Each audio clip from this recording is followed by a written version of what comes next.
Whoa, Professor Simon is now saying that there is some major earth-shaking UFO news coming our way in the very near future, and he already has it. And it may involve some sort of deception, and it may even involve Lou Elizondo, according to Professor Simon, who is a YouTube science personality, and he sometimes talks about UFO-related matters. So let's dive into it. Get in here, this is Jack with Cosmic Road. I talk about UFOs and the paranormal. Please hit like, please subscribe, and smash the bell to be notified of future videos. Join me on social media. Facebook and Twitter links are below. I would love to see you guys there. And of course, comment on the story and let me know what you think. Okay, so like I say, Professor Simon, by the way, not a real professor, but an interesting guy with some good thoughts and some interesting observations and science-y theories and stuff like that, sometimes involving UFOs. And I watch him sometimes, and I enjoy his content, even though I don't always agree with him. But it's interesting to get a new perspective, especially somebody that actually knows a thing or two about science, unlike me. I don't know if he has a lot of contacts, however, a lot of sources, inside source-type guys that would be able to give him some really earth-shaking information. But that is what he is saying, he has become aware of, and he is talking about this. Let's see what he has to say, and we'll go from there. March 2023, the world has changed. Something has happened in ufology, in the world, that changes our perception of visitation. I'm being extremely careful with my words. I know what has just happened. And this gives me a real dilemma. I'd like to just tell you here and now who, what, where, and when you are being lied to.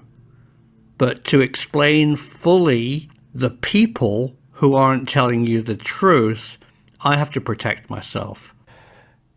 And it's going to be only available to patrons in a private site for my protection, and $1 to view, just to say that you're a member to unlock this very interesting information. So go over to the Patreon site and join the debate, and in a few days you will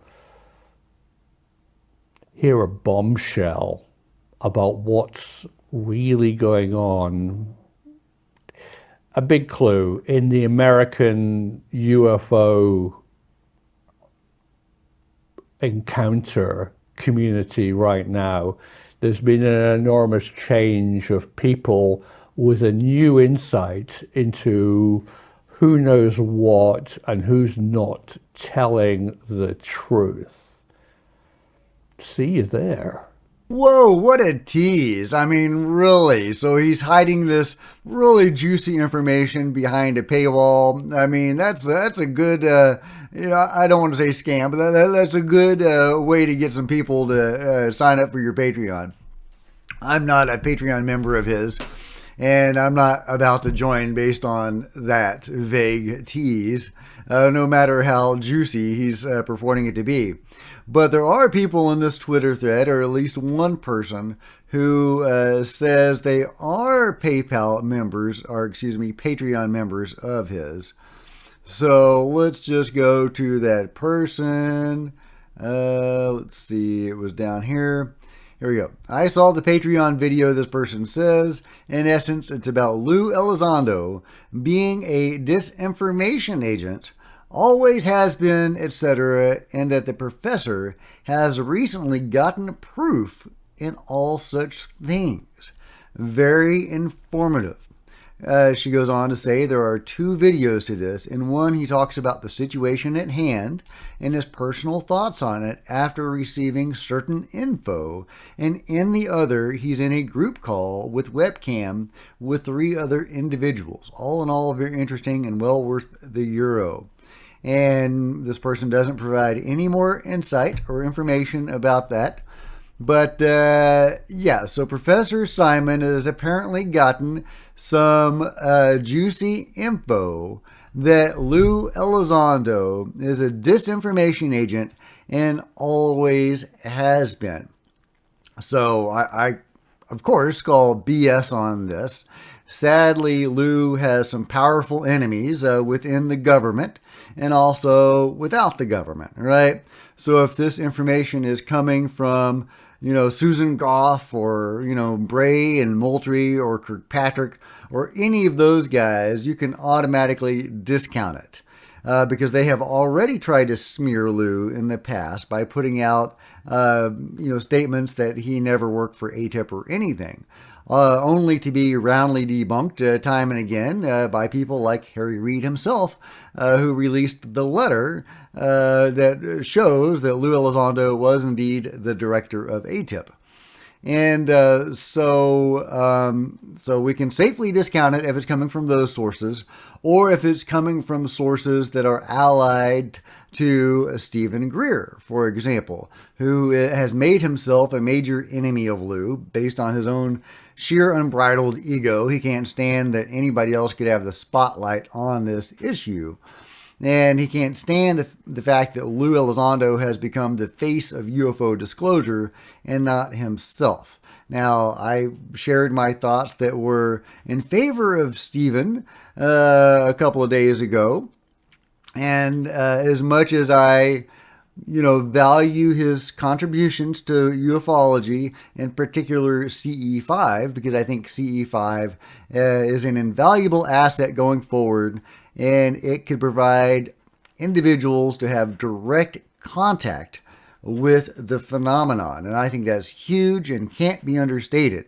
Instead of having to go through the government, we can do it ourselves. Stephen Greer provided the actual protocols that we can use to do this. And you can modify them, but whatever. The general essence is you can do it yourself, and there's some techniques that you can use to do it, and he developed those techniques.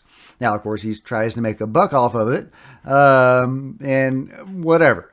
But he hates Lou Elizondo, and he has provided a lot of toxicity in ufology because of that hate and that jealousy that Stephen Greer feels toward Lou. So if it's coming from an ally of Greer, we can also discount that. And we can lump people like Stephen Greenstreet in there, as well as John Greenwald of the Black Vault. Unfortunately, they have both become, in the anti-Lou camp. So if indeed Lou Elizondo is disinfo, what would that mean? How would that work? Because what Lou did was help to smuggle those 3 videos out with the help of Chris Mellon and got TTSA to release them. So in order for Lou to be a disinfo agent of any sort, those 3 videos would have to be fake. And I don't see how that's possible. Because we know where those incidents happened and who they happened with and to. And, and of course, the Nimitz encounter in 2004, we have Commander David Fravor and many others that were either aboard the Nimitz or the Princeton or various other ships and or in planes during those encounters that were witnesses. And, people like Sean Cahill and Kevin Day have come out talking about their experiences, and there are others as well. So in order for Lou to be a disinfo agent, those 3 videos would have to be fake. And how do you get that if, in the Nimitz case, there's all those witnesses? Well, the other 2 videos are from the USS Roosevelt, and there were a whole series of incidents happening over a 2-year span. I think it was 2014 to 2015, where pilots were seeing these UFOs every day, pretty much. And they would talk about it a little amongst themselves. But yeah, they were seeing these things every day. And those second 2 videos are from 2 of those interactions. And and multiple, pilots like Ryan Graves have come out talking about their experiences. So in order for Lou to be disinfo, those 3 videos would have to be disinfo, because that's what he did. That's his, the biggest thing that he did was get those 3 videos out. The Nimitz would have to be all fake. Commander David Fravor would have to be a disinfo agent as well. Sean Cahill would have to be a disinfo agent. Ryan Graves would have to be a disinfo agent, and all of those guys. So, and ladies, because was it Alex Dietrich, who was also a pilot during the Nimitz incident, which was a female? If I'm getting that right, correct me if I'm wrong. So, yeah, I don't see any way for all of those guys to be disinfo agents. So I see no way in hell that this could be the case. Now, does that mean my mind is closed? No, but it means you would have to have overwhelming evidence from sources that we could trust. And I don't see that happening. So I think that, I will, when this information goes public, I will look at it. And I will certainly report back to you what I see. But again, I don't see any way that this is a thing that any pro-Lou people should be worried about. However, what I am worried about is the new storm of toxicity and, whining that we're going to see on Twitter and social media. And we're going to have people like Stephen Greer and John Greenwald beating the drum, saying they were right all along, if indeed any of this pans out. I tend to think that if there is information that Professor Simon is alluding to, that he has been privy to, that does suggest that Lou Elizondo is a disinformation agent and always has been, that itself will be the disinfo. But that's not going to stop people like John Greenwald and Stephen Greer and Stephen Greenstreet from running with it full force. So brace yourself. If any of this does pan out, we can expect to see an S-storm on social media in the coming days. So let's see what happens. Fingers crossed it's not too bad, and we will get through it. Persevere. If you've enjoyed this video, please give it a big thumbs up. I would really appreciate it. Smash the subscribe button and the bell to be notified of future videos. Join me on social media. Facebook and Twitter links are below. I would love to see you guys there. And check out some of my other videos. Until next time, this is Jack with Cosmic Road, signing out.